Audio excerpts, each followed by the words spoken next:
Morning friends. তো আজকে সকাল সকাল আমার কিচেনে কি রান্না হচ্ছে চলো তোমাদের সাথে সেটা শেয়ার করি।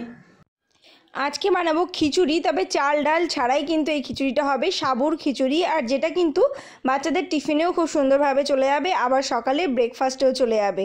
তো তার জন্যে আমি একটা প্যানে প্রথমে তেল দিচ্ছি। এখানে সাদা তেল বা ঘি যা খুশি তোমরা ইউজ করতে পারো। আমি কিন্তু সর্ষের তেল দিলাম 1 চামচ, আর দিয়ে দিলাম অল্প পরিমাণে জিরে।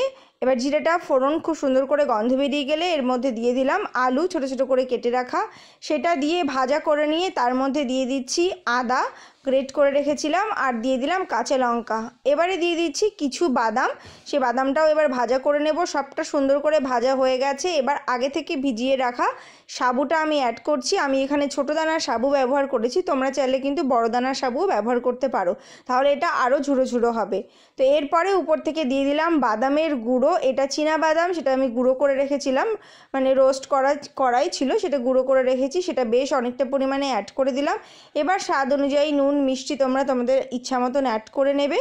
এবার ব্যাস এটাই কিন্তু কমপ্লিট হয়ে গেল রেসিপিটা।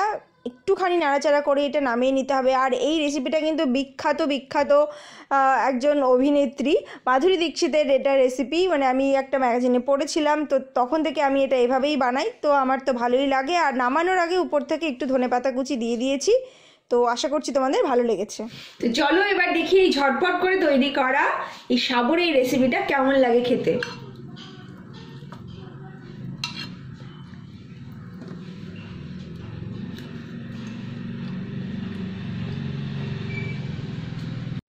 আশা করব রেসিপিটা ভালো লেগেছে, আর ভালো লাগলে কিন্তু চ্যানেলটাকে অবশ্যই সাবস্ক্রাইব করতে ভুলো না। আজকের মতন টাটা।